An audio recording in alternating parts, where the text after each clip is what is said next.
शांतिं कुरु स्वाहा। ओम ह्रीं शांतिनाथाय जगत शांतिकराय मम सर्वोपद्रव शांतिं कुरु स्वाहा। ओम ह्रीं शांतिनाथाय जगत शांतिकराय भव सर्वोपद्रव शांतिं। भरत दिख रहे हैं ना, पर वाले बहुत बहुत आशीर्वाद और उनके जीवन में मंगल हो, ऐसी भावना करते। बर्थडे जन्मदिन की ढेर सारी बधाई और शुभ हो, मंगल हो, ऐसे शिव जीवन हो। ओम ह्रीं शांतिनाथाय जगत शांतिकराय मम सर्वोपद्रव शांतिं कुरु स्वाहा। ओम ह्रीं शांतिनाथाय जगत शांतिकराय मम सर्वोपद्रव शांतिं कुरु स्वाहा। ओम ह्रीं शांतिनाथाय जगत शांतिकराय मम सर्वोपद्रव शांतिं कुरु स्वाहा। ओम ह्रीं शांतिनाथाय जगत शांतिकराय मम सर्वोपद्रव शांतिं कुरु स्वाहा।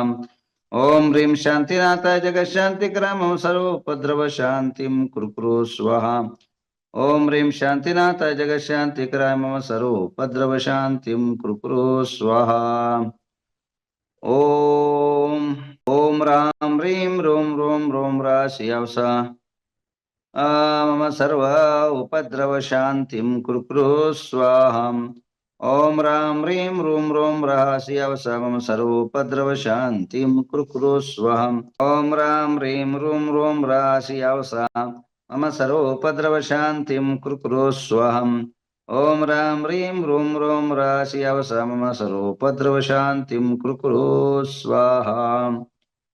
ओम ह्रीं श्रीं क्लीं ब्लूं महा सर्व उपद्रव शांतिं कुरु स्वाहा। आइए अभी शुरू करते हैं। आज की पृष्ठभूमि है, बहुत ज्यादा विवादों में बना हुआ है वस्तुओं को दोबारा हम प्रतिपादन करते हैं। आज धर्मस्थल एक विषय विवाद में बना हुआ है। धर्मस्थल एक ऐसा तीर्थ यात्रा स्थल है, तिरुपति बालाजी के बाद सबसे बड़ा यात्रियों का आवागमन का स्थान है, जहां डेली लाखों लोगों का आगमन होता है। एक नहीं, दो नहीं, लाखों लोगों का। और वहां की व्यवस्था ऐसी है, वहां पूजा करने वाले ब्राह्मण लोग रहते हैं और जो आराध्यति मंदिर, जो संस्थापक है, व्यवस्थापक है, जिसको आप कह सकते हैं जिनके संचालन में सारे कार्य होता है, वो जैन होते हैं, यानी वीरेंद्र हेगड़े जी होते हैं। और मानने वाले सर्वधर्म के लोग रहते हैं। ऐसी एक सर्वधर्म की समन्वय से बना हुआ, सभी धर्मों की से बना हुआ यह धर्मस्थल है। धर्मस्थल के अंदर एक महत्वपूर्ण घटनाएं होती है। क्या है कि अगर कोई घरों के अंदर विवाद होता है, किसी के ऊपर अन्याय होता है, और वहां जाकर के मांग के आ जाओ कि मेरे प्रति इसने अन्याय किया, इसको ठीक करो, तो वहां एक देवता है अन्नप्पा स्वामी करके।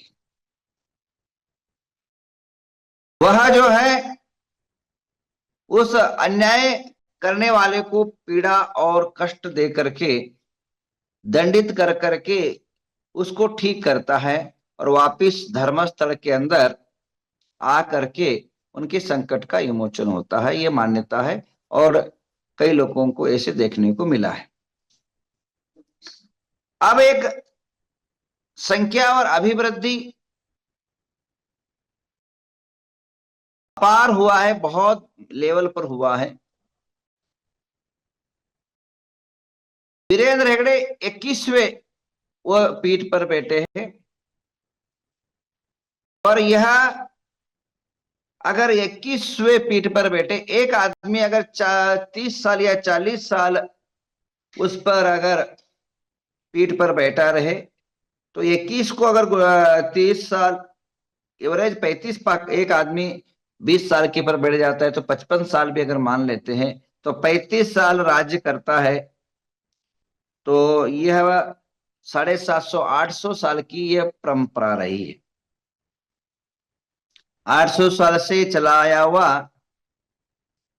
और वहां का एक रूल्स है वीरेंद्र हेगड़े पीठ पर बैठे रहते, उनके सामने कोई जाता है तो खाली हाथ से लेट के नहीं आता है, कुछ भी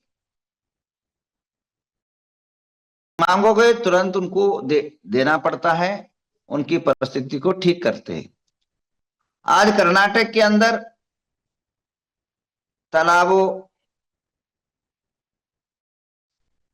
अनेक धर्मशालाओं, अनेक अनेक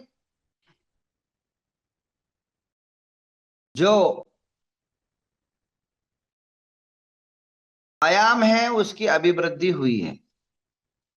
कर्नाटक के अंदर ऐसा कोई देवस्थान नहीं है जो उनके पास गया हो खाली हाथ से लौट के आया हो। हर एक को उनकी योजना के अनुसार, उनके ग्राम के संख्या के अनुसार, लाख, 1.5 लाख, 2 लाख, 10 लाख, 5 लाख, करोड़, 10 करोड़ तक उन्होंने दिया है। इसके अलावा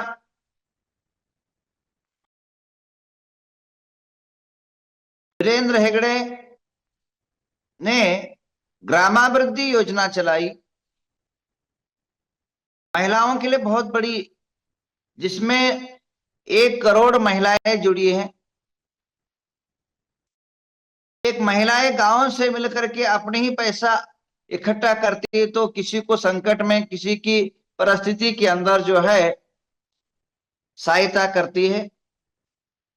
और एक एक महिला मंडल है, तो जैसे किसी को 10 लाख की जरूरत है, किसी को 5 लाख की जरूरत है, तो एक महिला दूसरे महिला को देती, सब महिलाएं मिलकर के एक को देती है, और एक को दे करके फिर उसका एक 8 दिन महीना के बाद वापस पैसा लेती है और दूसरे को देती है। ऐसा एक सिस्टम बना हुआ है जो आज तक 9,000 करोड़ के ऊपर जो है उसका बजट है। कोई महिलाओं को कोई कभी भी समस्याएं आई तो तुरंत जो है धर्मस्थल के द्वारा योगदान मिलता है। इसके अलावा वहाँ एजुकेशन सिस्टम बहुत बड़ी है। आज धर्मस्थल यानी मंजुनाथ एसडीएम कॉलेज के अंदर एडमिशन मिलना ही सबसे बड़ा बच्चों का भाग्य का एक खेल समझा जाता है। हाई रैंक में जाता है और एजुकेशन सिस्टम पावरफुल होता है। आज भारत देश के अंदर आयुर्वेदिक का मान ले, भारत देश के अंदर जो आयुर्वेदिक की जो उन्होंने हॉस्पिटल और कॉलेज खोला है, शायद ही किसी के पास इतना बड़ा हॉस्पिटल होगा, शायद ही किसी के पास इतना बड़ा आयुर्वेदिक कॉलेज होगा, जहां आयुर्वेदिक के लिए ट्रीटमेंट के लिए कम से कम जो है 5 सॉरी एक जो है डेली 5,000 पेशेंट वहां आते हैं डेली, नित्य प्रति। इतना बड़ा आयुर्वेदिक हॉस्पिटल भारत देश के अंदर कहीं नहीं है। और बेंगलुरु के अंदर खोला है आयुर्वेदिक कॉलेज, कॉलेज ये है 100 करोड़ का आयुर्वेदिक कॉलेज बना है। और प्राकृतिक चिकित्सा, जिन महानुभावों को मैं कहना चाहूंगा जो मेरे को सुन रहे हैं, कोई भी चर्म रोग हो, चाहे वो जो दवाई से, एलोपैथी से अगर कोई बॉडी के अंदर कोई इफेक्ट हो रहा हो, अगर कोई शारीरिक तकलीफ हो, तो धर्मस्थल के अंदर जो है प्राकृतिक चिकित्सा है। पूरा वास्तविक वो जो बनाया हुआ है जंगल के अंदर बना हुआ, प्राकृतिक रूप से सौंदर्यपूर्ण है। वहां प्राकृतिक चिकित्सा मिनिस्टर, मुख्यमंत्री तक अपने इलाज कराते हैं। ऐसे बहुत सुंदर जो है व्यवस्था वहां उन्होंने दी है देश को। पिछले बार बाढ़ आया था, महापुर आया था, 31 करोड़ रुपया गवर्नमेंट को, गरीबों को 31 करोड़ रुपया उन्होंने योगदान दिया था कोरोना के टाइम पर। तो ये दान का डेली नित्य निरंतर चलता रहता है। 1 लाख लोग जो है नित्य प्रति माह खाना खाते। एक दिन आप बताइए, शादी में अगर 500 खिलाने में कितना नानी याद आ जाती है, जिसको 1 लाख लोगों को खिलाना पड़े डेली, तो क्या व्यवस्था होगी, क्या सिस्टम होगा। और जैनियों के लिए स्पेशल, जैनियों के लिए स्पेशल अपना उनके अनुसार भोजन की व्यवस्था बनाई है। जैन धर्म के यात्री लोग जाते हैं तो उनकी अलग से सिस्टम उनको बनाया गया है। गौशालाएं हैं, धर्मशालाएं हैं, हाँ, अलग अलग जो है सिस्टम से उन्होंने बहुत अच्छी तरह बनाए रखा है। अब जैसे ही आदमी बड़ा होता है और बड़ा काम करता है, उसके दुश्मन भी उतने बड़े हो जाते हैं। और एक जो धार्मिकता को न मानने वाला, धर्म को न मानने वाले कुछ असहिष्णुवादी, नास्तिक, जो कम्युनिस्ट पार्टी के लोग हैं, आया मुस्लिम पार्टी, मुस्लिम समाज के जो कुछ कुछ वर्ग, सब मुस्लिम सभी नहीं कहूंगा, कई लोग मुस्लिम वहां जाते भी हैं, कुछ जो है कम्युनिस्ट और मुस्लिम लोग, क्रिश्चियन लोग, वहां के उस के लोग, इस संस्था को हड़पने का षड्यंत्र रचा जा रहा है। और अचानक एक अनामधेय एक आदमी काला बुर्खा पहन के आता है और कहता है कि मैं यहाँ नौकरी करता था, और नित्य प्रति जो है लाखों, नित्य प्रति हजारों यहाँ मर्डर होते हैं, सॉरी, शताधिक मर्डर होते हैं, और शताधिक मर्डर होकर के वहां दफनाया जाता है, ऐसे वह जो है आक्षेप करता है। और आक्षेप करने के बाद कोर्ट में जाता है, और रंडमुंड जो है अस्थि पंजर और खोपड़ी लेकर के वो पहुंचता है कोर्ट के अंदर, और कहता है कि मैं खुद जो है इन इन पॉइंटों पर 300 लगभग मैंने यहाँ 9-8 साल के अंदर गाड़ा है, ऐसा कहता है। और कहने के बाद कोर्ट कहती है इस पर खोज हो, तो राज्य सरकार एसआईटी तनिखा जो है करा।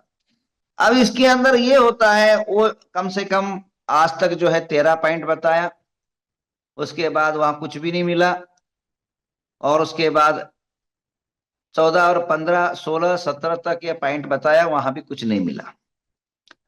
अब ये है कि वहां हर आदमी को, आपको पता है, वो जहां बता रहा है वहां मशान है। और हमारे यहाँ कुछ धर्म होते हैं जो कुछ धर्म जलाते हैं, देह को, बॉडी को कुछ गाड़ते हैं।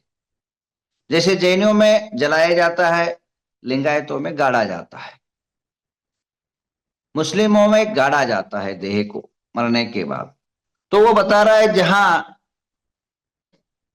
मशान है, रुद्र भूमि है, रुद्र बोलते, मशान को रुद्र भूमि बोलते हैं, वहां जो है बता रहा है कि वहां शव गाड़े गए, पर तो वहां भी कुछ नहीं निकला। अब वो बंदा गवर्नमेंट और एसआईटी को बेवकूफ बनाते हुए भगवान बाहुबली के पास मुर्दे गाड़े हुए ऐसे बोला। अब बताइए, क्या जैन मंदिरों के अंदर मुर्दे गाड़े जाते हैं? क्या हमारे यहाँ जैन धर्म अलाउ करता है? और कोई कर सकता है क्या? ये अबुद्धि पूर्वक आरोप कर करके वहां भी 2 पॉइंट बताया, वहां भी खोजा गया, वहां भी एक रत्ती भर का ना आस्ते निकला ना पंजर निकला। और इस प्रकार के धर्मस्थल को बदनाम करने का, धर्मस्थल को आरोप करके एक षड्यंत्र है कब्जा करने का। उनका विचारधारा मुझे जो समझ में आया, वो विचारधारा ये है कि येन केन प्रकारेण धर्मस्थल को जैनों के हाथ से छुड़वाना है। अब पता नहीं कौन सी साढ़े साथी लगी है जैन समाज के पीछे, आए दिन कुछ ना कुछ, आए दिन कुछ ना कुछ जो है कार्य हो, ऐसे समाज के विरोध में कार्य होते आ रहे हैं। तो कल मेरा मीटिंग रहा, भाई लपा, ये कुछ वीडियो आपके ग्रुप में भेजा है, उसको, आपको कन्नड़ में था इसलिए आपको पता नहीं हुआ होगा, अभी वापिस आपको दिखा भी देता हूं। और आप सबके लिए यह महत्वपूर्ण घड़ी, कल मीटिंग रहा दिन भर, और ठराव पास हुआ। हमने क्या है, 3 ठराव पास की। पहली बात तो गवर्नमेंट से मैंने मांग किया है, सरकार से मांग किया है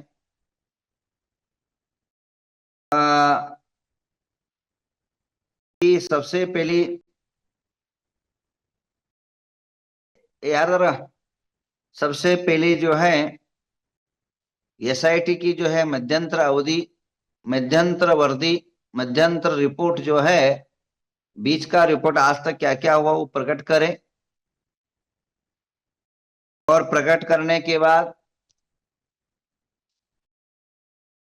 दूसरा जो है, जो अनामधेय है, निनाम देश धन धान्य धृति बल कीर्ति सामद प्रामोद भवतु तथास्तु शांति। लोग आए थे कर्नाटक के प्रत्येक डिस्ट्रिक्ट से, गांव से, जो प्रमुख व्यक्ति है वे सारी उपस्थिति दर्ज कराया। उन सभी ने एक निर्णय लिया कि सोमवार को, आने वाले सोमवार को एक नियोग बनाया जाए और मुख्यमंत्री, गृह मंत्री और टूरिज्म मंत्री चारों की तरफ जाकर के इसका विश्लेषण देंगे और हर गांव गांव के अंदर जितने भी कर्नाटक वासी सुन रहे हैं, हर गांव के अंदर इनके विरोध में एक पत्र तहसीलदार, डीसी, कलेक्टर को सौंपा जाए।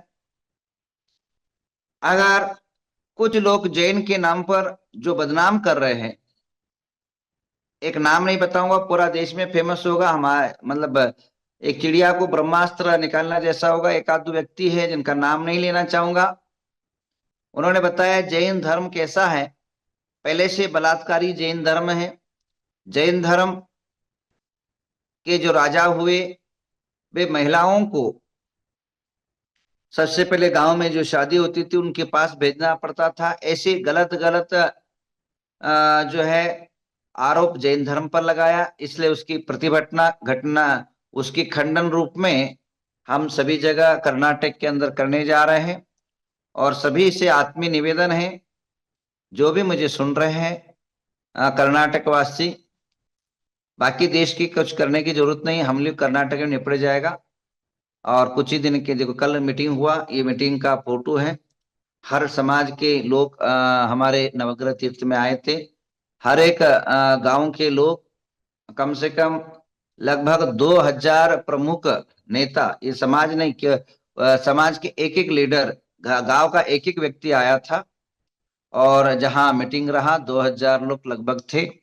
और ये मीटिंग हुआ और मीटिंग होकर के ये तय हुआ है कि सभी जगह अपने अपनी प्रतिभटनाएं कराई जाए। और ये अंत उसको